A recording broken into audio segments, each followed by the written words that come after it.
What is up, Scrub fam? It's the boy Zapp. Hope everyone is doing well. In the midst of all of this set 7 shenanigans, there's a lot of talk about all the new different decks and how busted KO Ken is and how busted Gogeta is. I brought this boy back. I played Janemba at my preliminary. I was able to go undefeated. I played against a lot of top tier decks. And I think there's some conversations on what better, the blue-yellow, or going back to the moderately blue list. And that's what I did, and I had a lot of success with it. So I just wanted to produce a video, give you guys some insight on where to take Janemba right now if you're considering taking it to your preliminaries or to your events. So let's look at the deck. A lot of the cards you're going to see aren't too crazy. Awakening Talon Pan helps you awaken part for the course. Climbing Global Unifier becomes even more important than usual.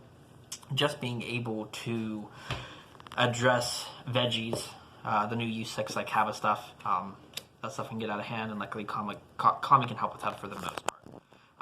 Super Combo, Supreme Kai Time Disruptor, that gave me a lot of headway against decks that are playing red. Red's very, very good right now. Shout out to Denial of Hope. But Saiyan Kaba and Intensifying Power Trunks are both very, very strong. And Supreme Kai Time Disruptor did a great job of interrupting that.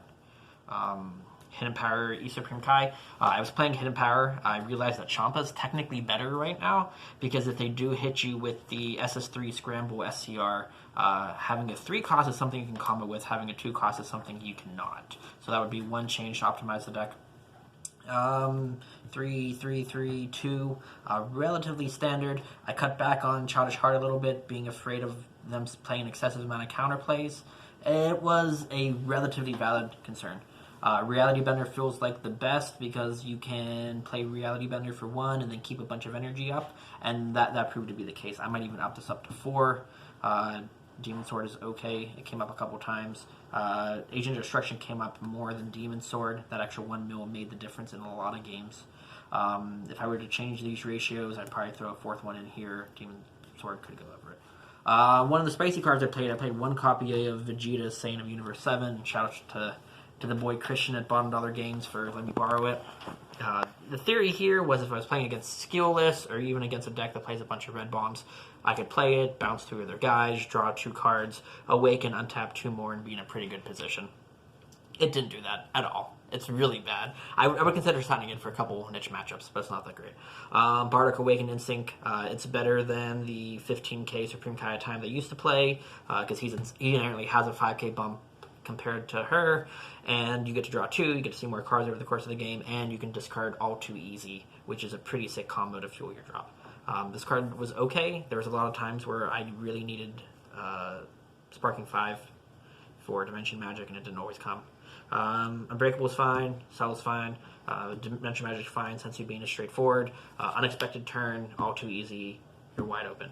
All cards from the new set, all insane. Unexpected Turn is great against the Universe 6 Kaba deck. If they try to evolve into their guy, or if they try to go into a Kefla, you can drop Unexpected Turn, even if their field is like Kale 4, Kaba 4, Vados Champa. They try to go into Meteoric Energy, and you're just like, Unexpected Turn. They lose their entire board, and it's a wrap. All too easy, having essentially 2 negates, and then being able to take any of these blue 0-5s and make them an additional great negate is fantastic. More importantly, this bounce 1 was huge. All day, I was bouncing Kabas and Intensifying Power Trunkses. I was bouncing the Krillin from the Anniversary box that combos into Final Showdown Goku. I was keeping that off the board. I was keeping Yellow Khalifa 1s off the board so they couldn't rank up. Incredibly important. Again, you can discard it off Bardock to fuel you up. 2 is definitely the correct number because you can only cast once of these per turn, regardless of effect, regardless of copies. 2 is the right number between the main and the side. And then your wide open is huge. If you haven't started playing the counterplays, you absolutely need to. Denial of Hope, you're wide open. All incredibly impactful cards. I played 1 game, and they were behind in resources, so they tried to chain attack Xenomi. I played your wide open 3 times in a row. I kept on bouncing chain attack Trunks, and the game was over at that point. Forcing hit, they couldn't play it. That's the main 15. As far as cards that I sided, some of them were good, some of them had room for improvement. I sided a lot of black cards in particular. We did a whole Toki Toki package. We did Toki Tokis. We did Dende New to the Job for Summer and Gogeta. It's probably pretty good. Haven't played against it. Supreme Kai Time Regulator. This was sick against Kaioken. I was able to play it and keep a blocker up. It performed fairly well, though this being a 1-drop, it got picked off a lot. The green negate, Shocking Death Ball, the green drop negate, like all wide open, or all too easy. There's just a lot of ways that it comes off. I got hit with M2 quite a few times over the day, and it got picked off. So like it's good conceptually, but you really, really need to time when you play it to get value out of it. However, Toa Dimension Leaper at 2 did a fantastic job of keeping Kaioken at bay. Did a good job of, it would have kept Gogeta 7 at bay a little bit. That would have went pretty well. And other than that, mostly just cards that I already played additional copies of. Pan if I played against U7, another one of these Vegetas, another Double Strike, another All Too Easy. Didn't need to be there. Jaco was a blue card I randomly threw in, just in case I could play it against U6. I didn't get a chance to test it, but it might be okay. In short, the main deck was fantastic. Probably need to find some room to get a couple more blue cards. The Supreme Kai Time was probably somewhere to make a blue. You maybe go to 1 Supreme Kai, even though 2 were pretty important.